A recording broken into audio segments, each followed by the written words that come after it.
Thank you. Thank you. So they say we're coming out of the recession. They say we're coming back up.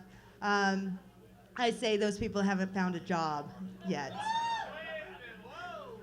Oh, it's bad. You know, the economy is so bad, so everybody's credit is so bad. Mine got so bad that the library stopped loaning me books. I could go in and I could read them there, but you can't take them with you. I resolved that, and now I do it electronically because they just take that back automatically. It's just, you can't have it anymore. I don't have to worry about late fees or anything else because it's gone, and that's it. You read too slow, read faster. So I'm here in town. I live in Sedona. It's a great place. It's another tourist trap. Tomahawks, t-shirts, you want it, it's there. Cactus, lots of people taking pictures next to Cactus. Red Rocks, ooh. But I'm in town for my grandparents' 65th wedding anniversary, which I look at, it's amazing. I look at that and it's like, wow, my grandmother has been going senile for like the last 2 years, and I figure that's probably karma coming back around for my grandfather. All those years she took care of him. But it's really, Alzheimer's is one of those diseases that it's harder on the survivors because as far as my grandmother's concerned, it's just been the last couple days. So you just smile and nod, smile and nod. It's really fun going out to dinner with her because she gets stuck in these loops. And so we sit down and we order our drinks, and the waiter comes back and we order our food. And my grandmother's sitting there, do we have a waiter? And I'm like, yes, Grandma. Oh, okay. Have I ordered? Yes, you have. What did I order? Soup and salad. Drats. It was like, oh, okay, we'll wait a couple minutes. And sure enough, about 5 minutes later, do we have a waiter? Yes, Grandma, we do. What did I order? Soup and salad. Oh, yum, I can't wait. I'm like, bring the food. Bring it now. She wants it now. And so about 5 minutes later, do we have a waiter? And I'm thinking to myself, you know what? She's not senile. We don't have a waiter. I haven't seen this waiter. Holy shit, he walked out. So I learned Olive Garden, that all-you-can-eat salad, it's kind of a crock because I learned a whole new meaning to all-you-can-eat because we got one salad bowl. And no matter how many times we asked for another salad bowl, that's all we can eat. That's it. You got one bowl, that's all you can eat. So I have a daughter, and I know, I contributed to the population. I'm done. I never raised my hand to my kid. It was always more of a downward sweeping motion. But I'm raising her right, and I figured growing up with me, she's probably gonna have some issues. So she can get scholarships for college, grants, all that good stuff. She can get money to go to school. She can't get money for therapy. They just don't hand that out yet. So I started a college fund instead of a couch fund. So anytime I warped her a little bit, I'd think to myself, ching, there goes another one of those contributions. Yeah, so I'm going to contribute to the couch fund on that one. I actually had my daughter convinced up until about the age of 10 that she had 3 to 7 older siblings. It always depended on what she was doing at the time. 3 to 7 older siblings that didn't make it. You realize that, baby, that you had older siblings that did not make it. And she's like, how old were they? And I'd look and I'd be like, about your age. They were so close.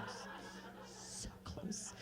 And it actually kind of backfired on me because I lost her the other day. She was at a basketball game and she told me it was at one school, so I show up and I'm looking at the teams going, my kid is not out there. How long do I sit in the bleachers pretending to read on my phone before I decide that it's 4 o'clock. Do you know where your daughter is? No. So I end up, driving to another school and she's not there. And about that time, I'm a little nervous because it's 4 o'clock and I don't know where my daughter is. Oops. So she ends up calling Mom, where are you? And I'm like, obviously not where you are. It's halftime now, yeah? And she's like, yeah. Like, I'm not going to make it. So I'm relaying this to my mother, and you know what she said, because she's my mother? She said, well, it's your fault. You ate the rest of them. Because I'm like, I only have one. It's kind of nerve-wracking to lose it. So life gives you opportunities, right? And sometimes you grasp onto them, and sometimes you just realize afterwards that that was a missed opportunity. Case in point, when I divorced my ex-husband, he, about almost a year later, asked me how to spell our daughter's name so he could have a tattoo of it on his back. I realized my missed opportunity when I told him how to spell it right. Damn it. So as parents, we raise this little person, and we identify things, and you always wonder to yourself, who's to say that this color is green? How come this can't be a pencil? You just wonder. And so, growing up, again, all those, and then my mother. So I identify, when you identify mom, right? I'm mom, mother, mom, mommy, mom.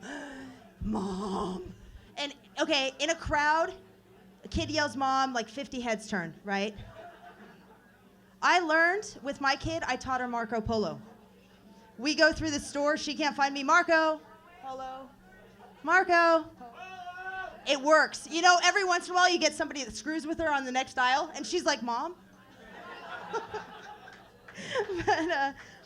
But I missed my opportunity with my kid, because I should have had her call me Wow. Wow, it's Mom upside down. It's so easy, right? Because then it would have been, wow, come here. Wow, look at this. Wow, I hurt myself. Wow, I lost my narbles. Yes, you did, baby. It's okay. So then, people would ask, why does she call you Wow? And it's like, because she recognizes just how awesome I am. I love you, baby. So it would probably be about second, third grade, when she looked around and said, why does everybody else call their Wows Mom? There goes that couch fund again. Raising kids, you never realize the differences in childhood. They will never listen to a vinyl record. They will never type on a typewriter. I was trying to explain a typewriter to my daughter. I'm like, you push the key, it goes clunk, and it goes thwap. It was like the coolest thing, and you jam it. See how fast you could type? And I said, when you'd screw up, though, you'd have to lift the paper up, white it out, wait for it to dry, roll it back down, and try and line it up right so that you could keep typing. Eventually, they got the fancy typewriters that had the white out strip that you'd just backspace and hit the key again, and it would thump that out. I realized with my daughter, a lick and stick stamp. She actually asked me, they had those? Those were real? I dug through my junk drawer because I knew I had one. I found an old 3-cent lick and stick. I was like, here, baby, put that on your book. Okay, ice cube trays. Ice cube trays, you wouldn't think that would be a difference with, but now they go and it's already pre-made, or they go to the door and they push the button. So an ice cube tray. My daughter got one out and is like banging it on the counter.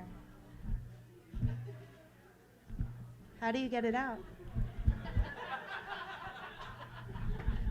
Like, you twist it. Twist it. One of those things. All right, well, on my last one, when I was pregnant with my daughter, it started even earlier than that. People would ask me, oh, are you pregnant? Like, that was some great thing. Have you ever been? Okay. And they're like, oh, can I touch it? And it's like, oh God, personal space. Okay. So the best way that I found that was I would tell them, no, I'm just a host to a parasite. It's going to be like Alien. Thank you, everybody. You have a wonderful evening.